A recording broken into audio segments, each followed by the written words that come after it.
the US, first of all. We have to run, and the next legislature has to be a legislature in which we try to close this gap on many issues. What I will present here is a toolbox. It's not a Bible, it's a toolbox.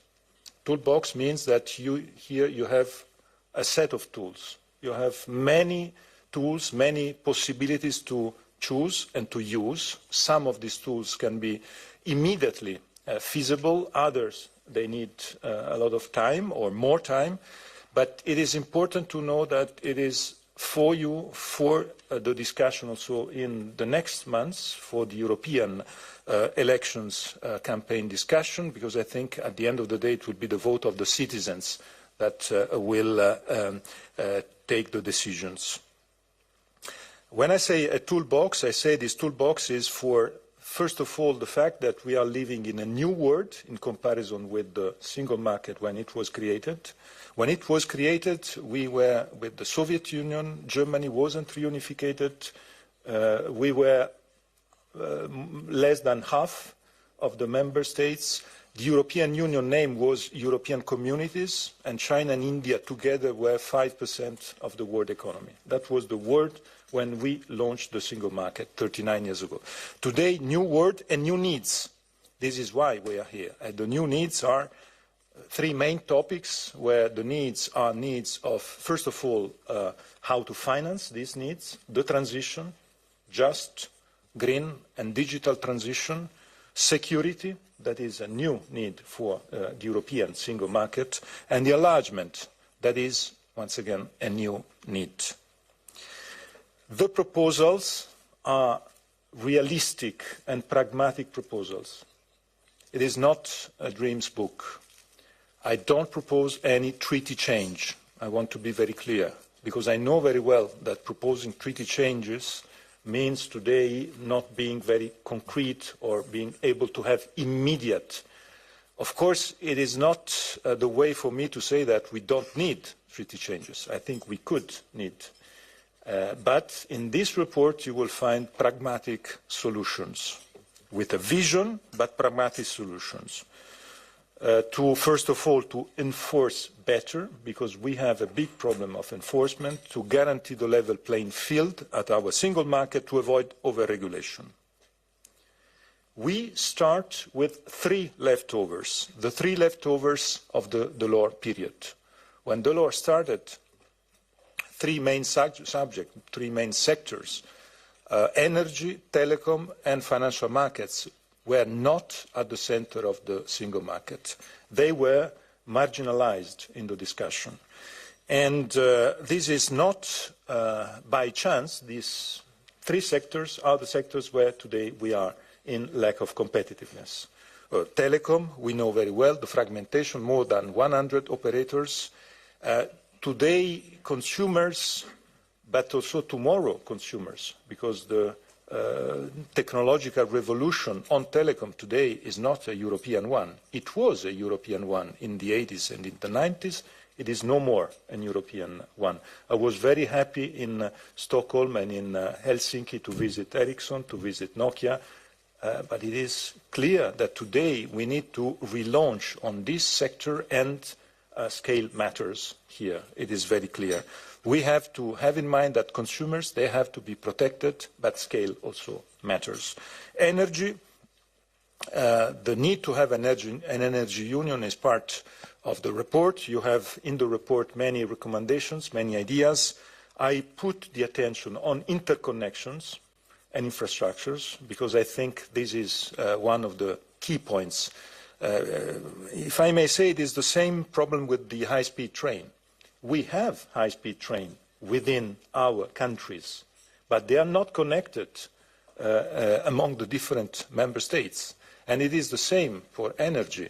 Domestic markets, but a big problem in terms of connections among countries. So we have to work on these bottlenecks, and we have to find the solutions.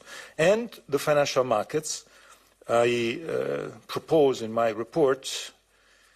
We know very well that on financial markets today we are sharing the crumbs, and everything is in the US. And this is the main problem.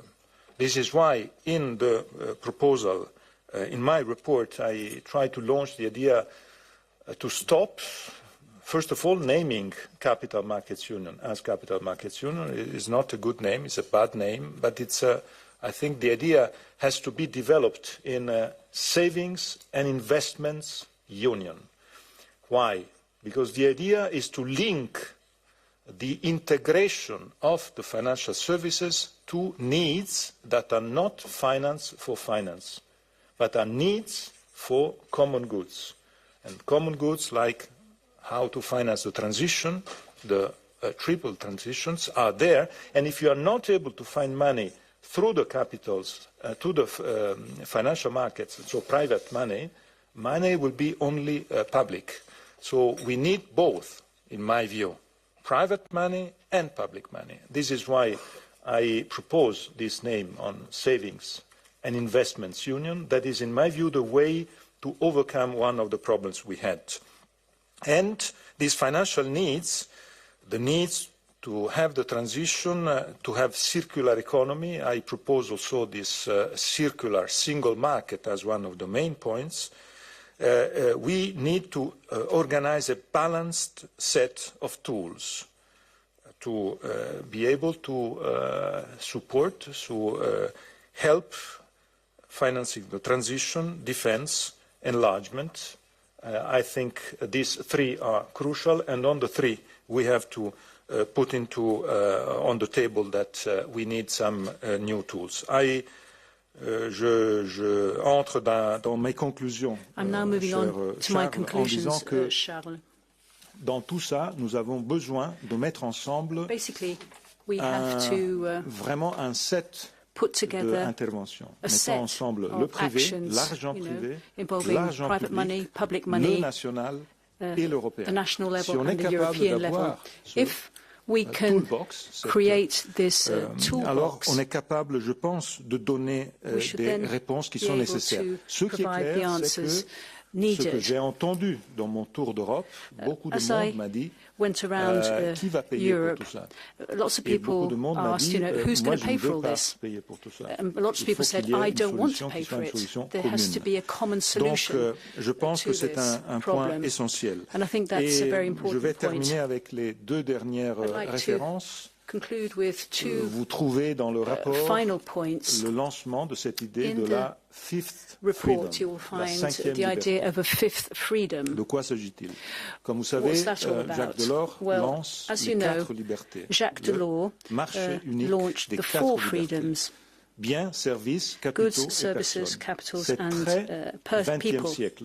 That's, very 20th century, if you like. 20e siècle. It sounds very 20th century. Alors la proposition est celle de travailler sur ce qu'on ne touche pas, l'intangible, et de faire en sorte qu'il y ait une cinquième liberté à ajouter aux quatre. Je ne suis pas en contradiction avec ce que je vous ai dit sur le changement des traités, parce qu'on peut faire ça avec les traités existants. Il y a l'article 179 du traité qui donne une grande force sur le sujet recherche, et on peut donner une forte impulsion sur ce sujet. L'intelligence artificielle, l'innovation, la data, space. We know very well how space is a crucial topic for the future. La recherche. Sur tout ça, il faut avancer et lancer cette cinquième liberté, je pense, va donner à nous tous une forte impulsion. Je termine sur le concept de single market for all. To end with the concept of a single market for all. In my view, it's a very important final point for our conclusions. What does it mean? It means that until now, the single market was not for all. The single market was more for big companies rather than for SMEs. The single market was more for the skilled people rather than less skilled people. The single market was, first of all, for those who want to have the freedom to move as the most important part of their life. I think it is very important to have a single market for all. When I say for all, I say a big chapter on SMEs, first of all. We need to give SMEs the possibility to take advantage of the single market. They don't today, and they don't for the fragmentation and for the difficulty. So there's a chapter there, you find the 28th regime idea on the legal and the business law, on some other aspects that will be a sort of passe-partout for the SMEs, and it's, I think, a good idea to help them. At the same time, for territories, all the cohesion policies in the future that will play a role, territories, peripheric regions, and the way, and of course, the social part of the single market, workers, how to help workers, how to help portability of rights, a single social security number for all, how to help the workers to have their rights respected everywhere in Europe.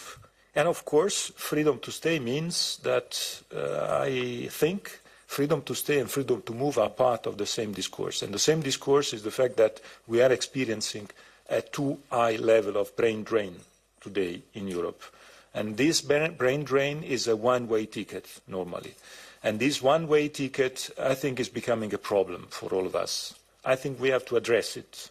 We can't leave this topic without solutions. It is becoming a spoliation where regions or countries are losing so many people because of this brain drain. I think it's a great problem, and we have to address it, and there are in the report some problems. This is the report. The report ends with the enlargement topic, with a proposal on the enlargement.